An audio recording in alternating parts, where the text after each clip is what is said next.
이게 애지중지할수록 사진 찍긴 힘들어요. 포토샵을 좀 배울 의향이 있냐? DSLR이나 미러리스를 사고 뭐 좀 좋게 하고 싶은데, 그건 좋은데, 일단 포토샵을 할 의향이 없으면 일단 DSLR이나 미러리스는 안 사는 게 좋다고 얘기하는 편이고요, 저는.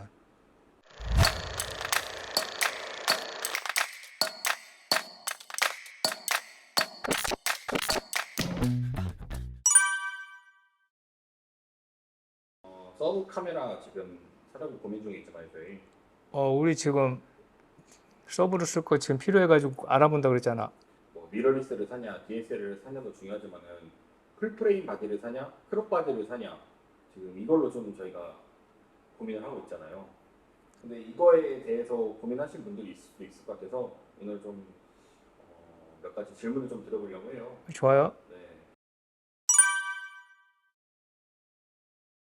또 너무 당연한 게 센서 크기지. 이미지를 받아들이는 센서가 온전한 거를 풀프레임이라고 보통 얘기를 하고, 그 다음에 대략 한 30% 정도, 3분의 1 정도 이제 잘려 나가는 거 이제 크롭바디라고 하는데, 이제 그 센서가 풀바디 센서 기준이 내가 알기로는 우리 옛날에 그 필름 카메라 때 35mm 카메라의 그 35mm 필름 그 사이즈를 풀이라고 생각해서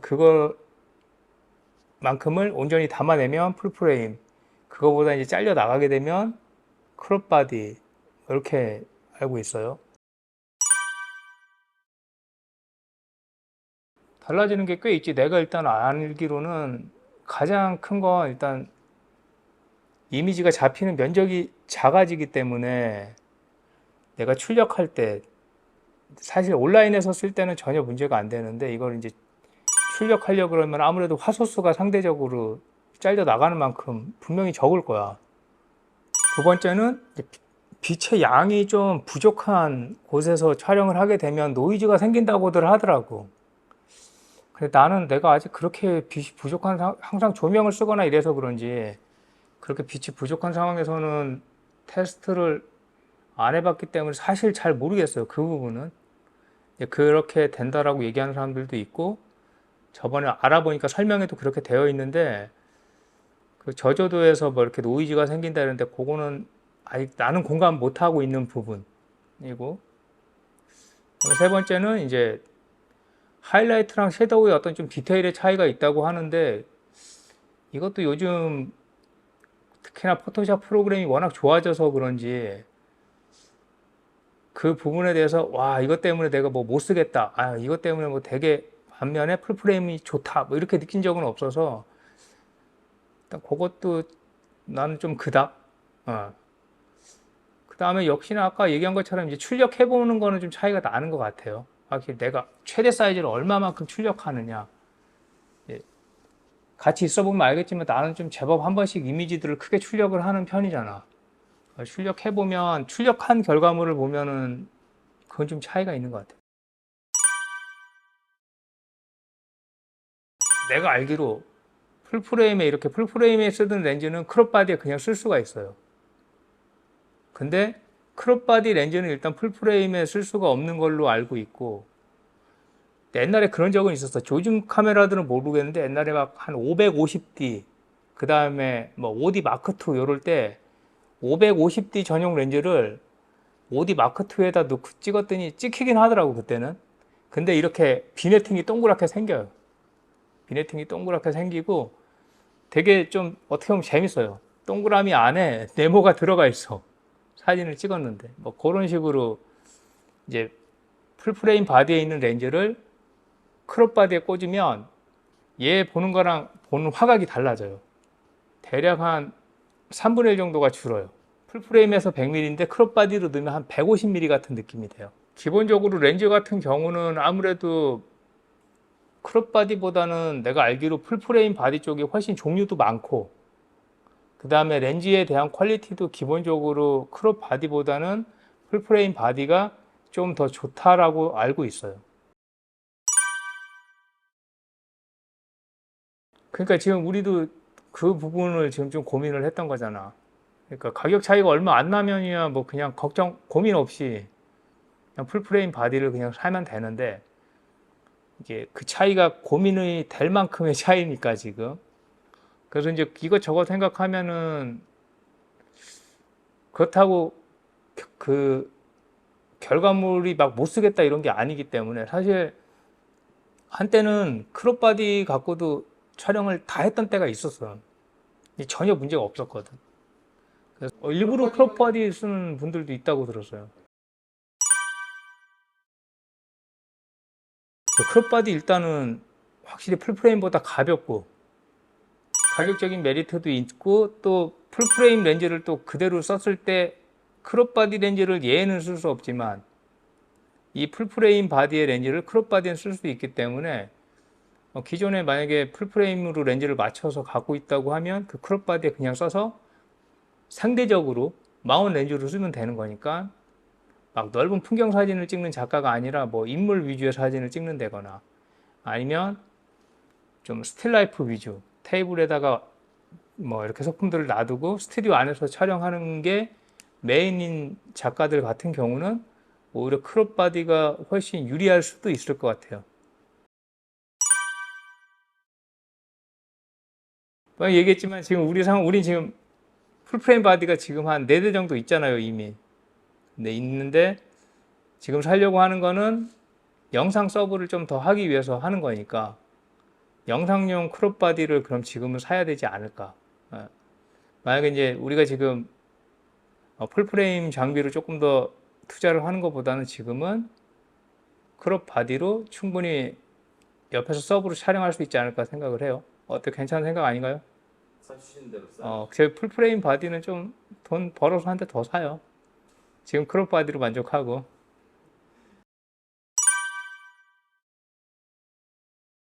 아까 잠깐 좀 전에 뭐 얘기하면서 얘기했지만 내가 만약에 촬영하는 주 상황이 이렇게 넓게 찍어야 되는 사람들은 뭐 인테리어를 찍는다든가 뭐 풍경 사진을 찍는다든가 좀 넓은 풍경을 잡는다든가 아니면 내가 평소에 원래 이렇게 조금 시원한 화각을 좀 좋아했다든가 이런 분들 같은 경우는 아무래도 풀프레임이 더 유리할 것 같고 그렇지 않다 나는 좀 아주 좁은 공간, 좁은 상황들을 찍는 걸 좋아하거나 나 같은 사람 어떻게 보면 그 다음에 풍경을 찍어도 나는 막 100mm 갖고 풍경 찍는 걸 좋아한다. 근데 200mm 샀더니 더 좋다. 간혹 이런 사람들은 오히려 크롭바디가 훨씬 더 매력이 있을 수도 있어요. 그래서 그렇게 하시고 제일 중요한 거는 촬영할 때 요즘에 촬영한 데이터를 크게 출력하는 일은 많지 않잖아요. 대부분 그냥 온라인에서 보고 끝내거나 그냥 온라인상에서 이미지가 돌아가고 끝나는 경우가 많기 때문에 그래서 크롭바디가 뭐 이렇게 아주 단점이라 그 이미지 센서가 작은 게 단점이라고만 할 수 있는 상황은 아닌 것 같아요. 어차피 회장님이 샀다 가면 그죠. 카메라를 근데 이제 처음 산다 그러면은 그 카메라로 일을 하는 사람은 아닐 것 같고 취미로 시작을 하거나 아니면 조금 제대로 찍어보겠다 해서 사는 경우가 많을 텐데 근데 이러면 이제 사실 카메라 나중에 딱 첫 카메라 샀을 때 기억나잖아요. 딱 사보면 애지중지하게 되잖아요. 카메라가 너무 좋은 기계고 비싼 기계니까 애지중지하게 되는데 이게 애지중지할수록 사진 찍기는 힘들어요. 그러니까 그래서 그런 면에서는 처음에 좀 가격 부담이 적고 내가 애지중지하지 않을 수 있는 금액대의 카메라를 사서 그게 크롭 바디가 될 수도 있고 혹은 풀프레임 바디가 될 수도 있고 아니면 중고 카메라일 수도 있지만 그러니까 얘가 그런 애지중지를 안 해야 막 떨렁떨렁 들고 다니면서 찍을 걸 막 찍는데 이거 너무 처음에 첫 장비를 너무 센 걸 사버리면 의외로 얘를 갖고 사진을 잘 못 찍는 경우가 많아요. 그래서 요거는 약간 풀프레임이다 크롭 바디다의 개념보다는 내가 들고 다닐 때 부담이 없는 카메라냐 들고 다니기가 부담이 되는 카메라냐로 기준을 좀 잡으면 좋을 것 같아요. 그런데 그거는 내가 약간 얘기해 줄 수 있는 게 딱 두 가지 물어봐요. 뭐냐면 포토샵을 좀 배울 의향이 있냐 DSLR이나 미러리스를 사고 뭐 좀 좋게 하고 싶은데 그건 좋은데 일단 포토샵을 할 의향이 없으면 일단 DSLR이나 미러리스는 안 사는 게 좋다고 얘기하는 편이고요, 저는. 예, 그다음에 포토샵 왜 그러면 얘대로는 잘 찍어 놓은 만큼 후작업을 어느 정도 해줘야 이미지가 잘 나오는 거기 때문에 DSLR이나 미러리스를 할 거면 포토샵을 그래도 내가 좀 같이 배울 생각이 있어야 된다. 핸드폰 다들 거의 없는 사람 없잖아요. 아마 우리나라에 핸드폰 없는 사람이 10세 이상으로 가면 1%가 될까 과연? 거의 99.9%는 핸드폰이 다 있을 것 같은데 이걸 가지고 다니면서 불편하다는 생각은 안 하잖아요. 이제 거의 한 몸이 다 돼버렸잖아요. 오히려 얘가 없으면 불편하지. 근데 이 카메라는 이거 가지고 다니기 불편하거든요, 사실.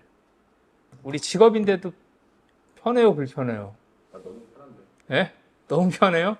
그러면 사라는 거지. 그래서 이게 DSLR이나 미러리스를 사서 내가 스트레스 안 받을 만큼의 불편함이면 사서 쓸만하다. 근데 이제 얘가 가지고 다니거나 뭐 하기가 좀 불편하다. 그러면 사람이 잘 안 갖고 다니게 돼요. 그럼 어디로 가요, 얘가? 장롱으로 가죠, 어디. 장식장으로. 비싼 돈 주고 사서 끼케야 처음에 열정 가진 한 달. 그리고 약간 어거지로 열정 끌어올려가지고 3개월. 지나면은 이제 저기 책장 가 있잖아요. 그러다가 이제 무슨 날 있다 그러면 사진 찍을 때 한번 꺼내고 뭐 이런 건데, 근데 그런 상황일 것 같은 경우면 얘기를 해보다가 그냥 최신품 그냥 일시불로 사세요 라고 얘기를 해요, 진짜. 예. 이거는 나한테 물어보면 아마 카메라 회사들은 싫어할 수 있는데 일단 저는 무조건 중고로 사보라고 해요. 중고로 사서 써보고 요즘 저기 뭐야 당근 많이 하잖아요. 그 재판매해요. 내가 산 금액에 한 달 쓰고 10% 정도 할인해서 중고로 다시 팔 수 있을 거예요, 분명히. 좀 번거롭고 귀찮긴 하지만 금액적인 손해는 많이 안 볼 수 있단 말이에요. 그래서 써보고 확실히 괜찮다. 근데 이거 내가 새 거 사고 싶다. 그러면 팔고 새 거 사면 되고, 그게 아니면 중고로 사서 나는 좀 이 카메라가 너덜너덜할 때까지 찍어서 실력을 좀 키운 다음에 한 2년 후에 새 걸 사겠다. 뭐 이것도 저는 충분히 좋은 방법이라고 생각을 합니다. 근데 그때 만약에 카메라도 없고 렌즈도 없다 그러면 렌즈는 새 거 사면 좋을 것 같아요. 그럼 나중에 내가 바디 샀을 때 그 바디에 내가 새 걸로 샀던 렌즈는 그대로 쓰면 되니까. 바디는 중고 사고 렌즈는 새 거. 오케이. 그렇게 해도 괜찮을 것 같아요. 내가 그 렌즈는 사실 렌즈는 의외로 딱 정해져 있잖아요. 그리고 바디는 뭐 2년에 한 번 뭐 이렇게 새 바디가 계속 업데이트돼서 나오는데 이 렌즈는 한 번 나오면 한 10년 이상 가잖아요, 보통. 그러니까 이제 렌즈는 새 걸 사도 큰 차이가 없을 것 같고, 바디 같은 경우는 내가 이거 지금 사놨는데 어리버리한 상태에서 사놨다가 제대로 활용 못하고 한 2년 지나면 얘는 완전 중고 바디가 돼버리니까 지금 아직 확신이 없을 때는 중고로 바디를 사서 그걸로 내가 실력이 될 때까지 한번 충분히 촬영을 하고, 이렇게 얘기하는 이유 중에 하나가 지금 사실 중고라고 해도 되게 좋잖아요, 성능이. 우리 보면 알지만. 그런 문제는 한번 잘 생각을 해봤으면 좋겠습니다.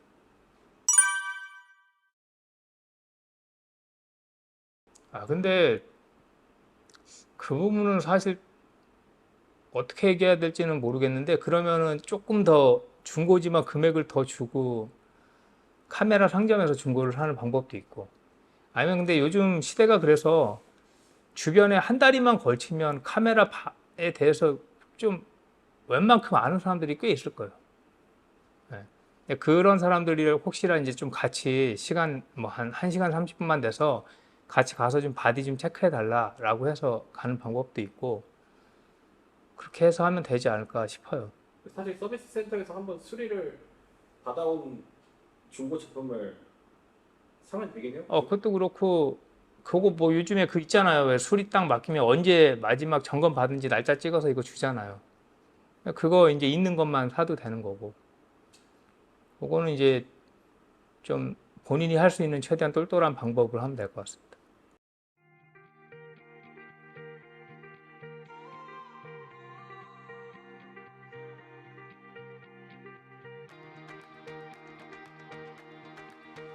오늘 갑자기 뭐 카메라 특히 우리가 지금 구매를 하려다 보니까 크롭 바디와 풀프레임 바디를 하다가 중고 카메라 얘기까지 나왔는데 오늘 제가 뭐 간단하게 정리를 하자면 여러분들 제일 중요한 거는 카메라를 사실 때 먼저 돈이 내 예산을 초과하면 저는 절대 좋지 않다고 봅니다. 카메라를 살 때. 그래서 처음에 내가 이 카메라를 사기 위해서 예산부터 책정하시고 그 예산 안에서 나한테 맞는 카메라와 렌즈 이렇게 사시면 됩니다. 그게 새 거일 수도 있고 중고일 수도 있고 크롭 바디일 수도 있고 풀프레임일 수도 있는데 그거 맞춰보시면 돼요. 뭐 요즘 이렇게 알아보시면 뭐 한 60만 원 정해놓으면 60만 원에서 살 수 있는 렌즈와 바디도 있고 합쳐서. 근데 이게 막 조금 좋게 생각하면은 막 나중에 600~700만 원도 훌쩍 넘어가요. 그래서 처음에 내가 대략 마음속으로 한 200만 원 생각했는데 막 300~400만 원 나오는 경우도 있어서 사고 나서 후회하는 경우가 있습니다. 그래서 처음에 내가 쓸 수 있는 금액부터 딱 정해 놓으시고 그리고 사시면 좋을 것 같습니다. 오늘 뭐 이 내용은 좀 주저주저리 같이 떠들어 본 내용인데 좀 재밌게 보셨다면 구독과 좋아요, 알림 설정 부탁드립니다. 감사합니다.